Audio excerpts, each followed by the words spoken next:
बाजी विदा कर देता हल, बड़ी दिक्कत है घरे खाना दाना बनावे के। विदा करे केरा कहा बाबू, जाए वाला उसे कछो है न काओ का मुखर में जेबे न करबे तो हम का करी उसे बतावा। तोहर लक्षणियों तो इसने हो। नाय बाजी जे होले से होले, आज के बाद हम दारू ताड़ी पीबे न करवे, नेरा कानी अंगुरी से छुए, ये गलती माफ करा बाजी। बार बार ऐसा गलती करा बाबू, और फिर माफी मांगे लगा है। अच्छा अबरी बार हम विदा कर दे, आज के बाद ऐसा शिकायत होलो न तो फिर हम अपन बेटी के तोरा कहियो न जाए देबो। नहीं मैया, ऐसा गलती आज के बाद नहीं हो तो हम कहाँ नहीं ठहियो मैया। आगे बेटा अबरी बार चल जाई, गोड़ हाथ पार रहे माफी मांग रहे, एकरा हम कह दिली कि आज के बाद ऐसा गलती करवा तो हमार बेटी फिर तोरा कहियो न जीतो।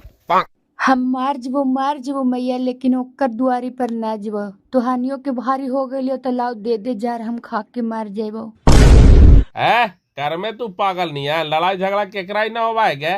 एरा मतलब का है कोई अपन घरवा दुआर में छोड़ देता है। जो चुपचाप आंख मुन करके कहे थैया थी कि आज के बाद ऐसा गलती ना हो तो बाजी कर में तू बदमाशी।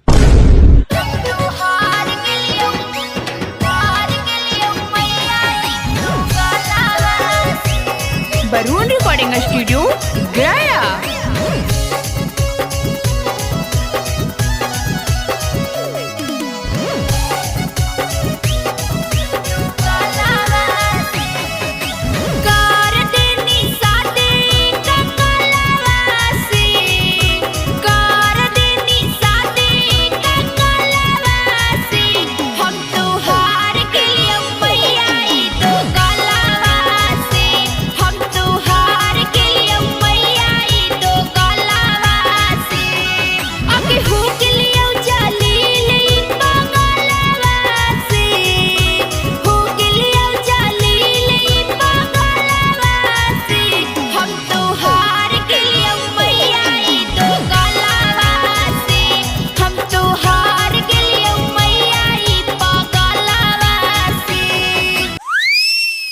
अरे कर में तू पागल नहीं है, गलती माने था ये थी तो जो आपकी बार आज के बाद भी वैसा करता थी तो तोरा हम खुदे न जाए दो घर में, जो दूसर शादी कर दो।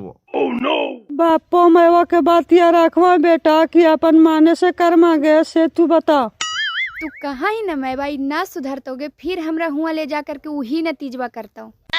नहीं सुधरती तो लेते के करा अपने जात बलदे वाला तीनों तीरलोक से। नहीं बाजी जे होले से होले, अब नहीं। कोढ़िया कहा है कि अब ना तू गिरगिटवा नियन कैसे रंग बदले से हम ना जाना ही है। संझिया के संझिया दारू पी के आवा हो, मारा हवी कोढ़िया लतिया से। संझिया के संझिया दारू पी के आवा हो, मारा हवी कोढ़िया लतिया से।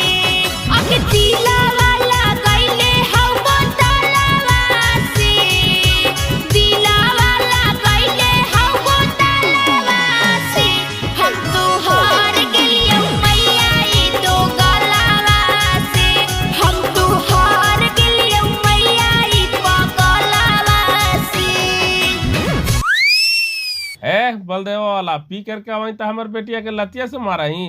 आज के बाद हमारे बेटी के कानी अंगुरी से भी छू देना है ना तो सुन ले जरा, एको छपारिया पर फुसवा न रहे तो वो नहीं बाजी, आज के बाद हमरा से ऐसा गलती नहीं होते बाजी, हम अपन बेकत के बढ़िया से रखबो।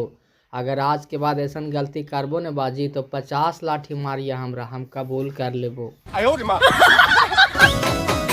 चुपे चोरी बेची दे हम घरे के गहनामा, बोलै हम तमारा हम बेलनावा से। कैसे एकरा हम समझलियो गे मैया, दसहक बैठी के आंगनवा से। आगे अंजनी पंडे ठग गेलौ पिया कवा से, अंजनी पंडे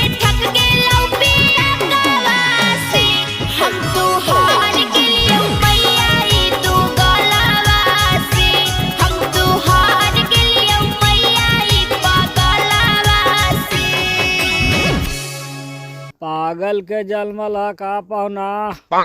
अब जे कहा बाजी।